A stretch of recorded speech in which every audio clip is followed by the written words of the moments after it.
Hello BookTube, it's Ben here from the History Fella channel. Today I thought I'd do a book review. It's the book Stalag 383 Bavaria. It's published by Pen and Sword Books. I'll leave a link below this video to Pen and Sword. It's priced at $15.99. It's about 192 pages long, comes in hardback. I think maybe soft cover is available too, but there's also, you can buy it for your Kindle as well, so you don't have to have a hard copy of it. The book Stalag 383 is written by Stephen Wynne, a regular author of a number of books, especially working for Pen and Sword, and he covers a wide variety of subjects such about World War II. So well, let's get going. This book is about a prisoner of war camp, Stalag 383 Bavaria, obviously set in the Bavaria area. The word Stalag means Stammlager, which means base camp. So this particular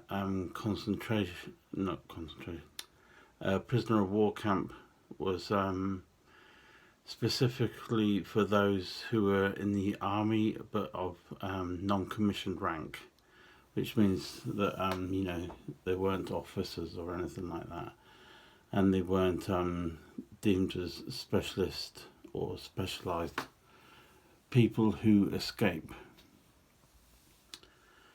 There were other prisoner of war camps that were specifically made for those that were in the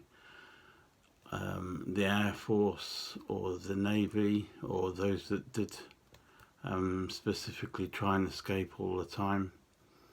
But this one was just for the normal rank and file soldier. Now this book, looks at Stalag 383. It turns out was quite a relaxed prisoner of war camp.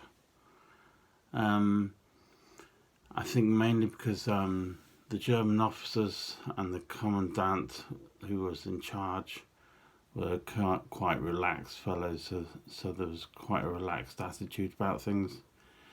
It was a case of, well, if the prisoners don't try and escape, or if they behave themselves reasonably well, then we'll let the prisoners do what they wish. So that of course led to it being rather a social camp. It even had its own swimming pool for the prisoners. But quite a few of the men, they set up little clubs, drama clubs, little societies, sports and recreation. They could play football, rugby, cricket, you named it. If you could play the sport in a reasonable area, you were allowed to do it.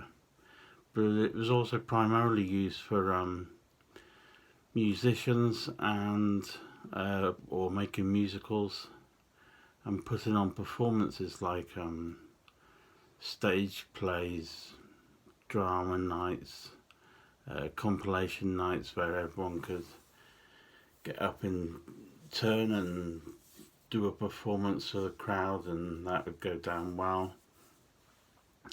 So in fact it was quite an arty type prisoner of war camp. And obviously, as things went along, everyone was working well. The prisoners came mainly from sort of Dunkirk, St. Valery, and some of the defeats over in Crete, The prisoners were taken then and then dropped off at this prisoner of war camp. Now in this prisoner of war camp there were escapees. Some were successful, the odd case, and some weren't.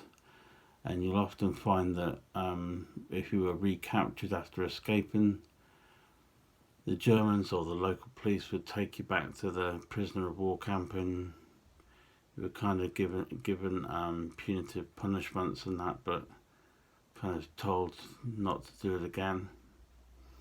But of course, as prisoners of war, you were always urged to try and escape if you could, but as long as that didn't further endanger those that were already having to stay behind in the prisoner of war camp. Just like the Second World War film The Great Escape, they did used to try and dig tunnels, and some of these were successful. For example, it reminds me of in the book, there's a case of a couple of prisoners of war. They grew their hair long, and this took about 6 or 7 months for it to grow a decent length. And then what happened was they eventually picked one of the men who would have to keep their hair long, and what they'd have to do is pretend they were a couple, so they were going to escape. The gentleman would portray himself as obviously as a woman or a wife, and the prisoner playing the gentleman would portray himself as a professor. So what happened, they tried to escape to Austria. Someone had found out information that there was resistance people who owned a cafe in Austria, but all they had was a description. So they had to locate this cafe in Austria, in this small town, which amazingly they eventually did discover. The only trouble was, once they got to the cafe, they were then discovered by local police. And if you want to know what happened to them, you'll have to read the book. And what's also good about the book, as well as all the information about the holiday camp or holiday camp theme, was the number of photographs in it. They're very good, and it shows you that they must have had a good time there. But also it's from a collection from, let me see just here, Lance Sergeant Clifford Stansfield of the 106th Regiment, Royal Horse Artillery. He kept a diary, and some of his extracts, and obviously most of the photographs, are in the book. His extracts are brilliant because it tells you about daily life in a prisoner of war camp, how they were treated, how strict the guards were, some of the rules they had to follow, and generally what the atmosphere and the thoughts of the prisoners were.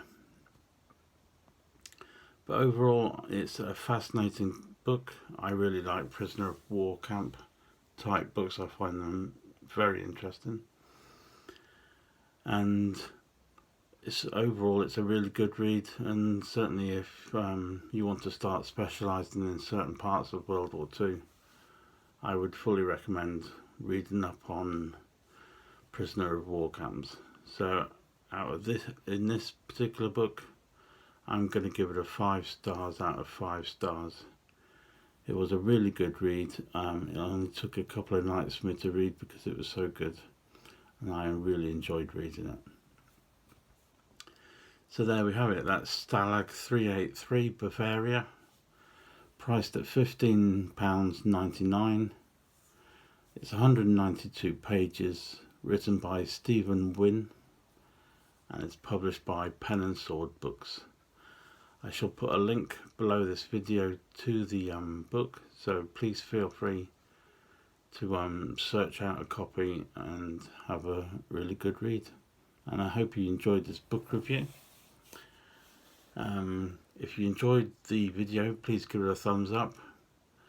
and if you haven't already, subscribe to the channel, and I shall see you next time in the next video.